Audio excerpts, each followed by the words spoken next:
Anime is booming. I mean, it's only getting slicker, more extreme, bigger, more popular, but when you think of anime, you're only thinking of the Jujutsu Kaisens, the Attack on Titans, or the Narutos. That's because shonen and every other genre have cracked the code to get us to all clap mindlessly at their peak fiction, except for one genre: drama. More specifically, the romance variety, besides Domestic Girlfriend, obviously. Because just like almost every other anime in existence, the romance genre is a consequence-free zone. There's always a happy ending, whether you want one girlfriend or 100 girlfriends. But in real life, love is messy. Love is confusing. One moment you're yelling, the next... which is exactly what Nukumizu, the self-proclaimed background character of his high school life, understands as he witnesses heartbreak after heartbreak. He's the harbinger of lovelessness. Do not cross his path or... oh no. Target locked. Get dunked on! After bearing witness to the lowest moments of these high school girls' lives to this point, he then gets swept up into them, now stuck in a whirlpool of sticky situations, like hearing about how the love of her life is dating her best friend, being rejected in front of fellow club members, or having your crush mercilessly announce that he's a girlfriend in front of you and an audience. Now being dragged around by these girls, forced to watch them spiral firsthand, pay for them and console them, and for what? No head? Hitting not only every romance cliche as far back as Romeo and Juliet, but every anime cliche as well, from forbidden lovers, pretending to date, beta male leads, pervy teachers, a sister crushing on her brother. See, just like Domestic Girlfriend, by the way. Even the classic boob scene that's in every anime, you can literally hear them thumping off the boxes. They hit so many cliches that it wrapped all the way around from feeling a parody-like anime to being an original idea again. The writing was so good that it ended up surpassing most anime that were legitimately trying to be a serious romance story. Shigemori. The voice acting was impeccable. They sound like real people, not Japanese minions, but real people actually conversing with voice inflections that match their personalities perfectly, just like Komori. She sounds like a little gremlin that goes right with that disheveled look, and forget about the animation and art. A1 blew it out of the water. You would be hard pressed to find another romance/drama anime out there that has this much detail, not only in the fine motor functions of the characters, but even the small things like lights passing by on cars. I mean, when the anime opens up with this shot of the soda, I about turned it into a cream soda because I knew this anime was about to slap, and oh my god, did it slap.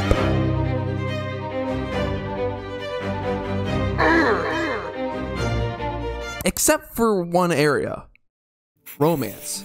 Because Too Many Losing Heroines takes a step back from your typical love-bombing anime romance and takes a route old as time itself.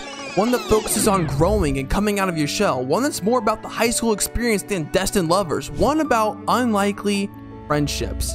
After experiencing several failed romances and tackling them together, this unlikely band of characters form a bond of camaraderie with the popular girl Yanami, the athlete Lemon, the freak Komori, and the loner Nukumizu, and they all find a new home in the literature club, and they end up going to the beach together, visiting each other's houses, confiding in each other, having fun banter back and forth, even participating in the school festival together. That's all fueled by this deep bond of experiencing hardships together and persevering through it with one another, and it gives this almost nostalgic feeling of you and your friends when you were carefree in high school. And it has the same energy as those archaic 90s high school tapes you see online. It's almost like you're watching your memories play out in front of you on a screen. And there's a reason why 99% of this anime, video games, movies, and all other types of media try and capture this place and feeling together. This is the golden era of human life, where we look back so fondly on memories we have with friends that we may not get to see anymore after time and new responsibilities have separated us. You reminisce over all the things you got to do in high school, the good, the bad, and the things that you'll take to your grave that make you cringe to this date that you may or may not laugh about now. Whoa, nice cock. And we get to experience these memories being made in real time vicariously through Nukumizu, except he wreaks havoc upon any female that crosses his path. Remember her from earlier? Forehead over here gets caught in a possible cheating scandal, and who else but our main character gets sucked right into it, now being dragged along to find out if her boyfriend is truly cheating on her with Lemon. But something's different now. Nukumizu isn't just observing anymore. Before, he couldn't look away from the train wrecks in front of him getting all that juicy tea. But now he's going along with the madness, like stalking Lemon and Ayano, even volunteering to sort out misunderstandings or go out of his way to check on these people to make sure that they're okay, and is affected on an emotional level by their tears, almost as if Nukumuzi is us, the viewer. He's interested in their stories, wondering if he himself will ever feel love, and before he knew it, he became invested. Before he knew it, he cared about these people, these characters, just like us, the viewer, just like you. Did it work? Do you see yourself in the black screen? But that's not all. Remember that 1%?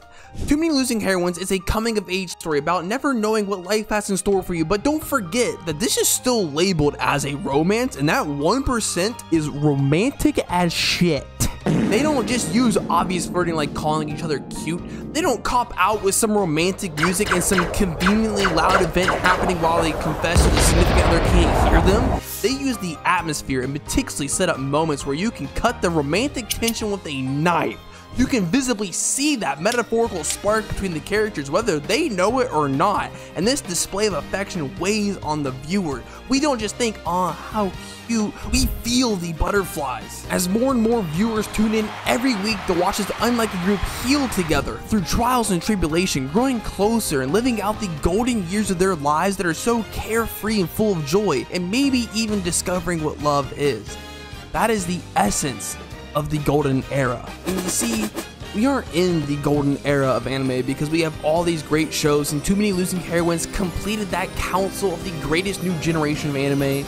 Too Many Losing Heroines is the golden era of anime. We get to re-experience those nostalgic memories with our friends vicariously through them. It will reignite the long-forgotten butterfly feeling of your ignorant and blissful first love. It's breathing life into an entire extinct genre of anime that isn't all happy endings, but raw, emotional expression that we haven't seen the likes of since Gon beat the pants off of Pito. Hey, my little gremlin, so you're at the end of the video, so if you could like subscribe now, that'd be cool. But if you like Wincest, I have a video for you, so just go ahead and watch that and subscribe. Bye. Subscribe. Bye.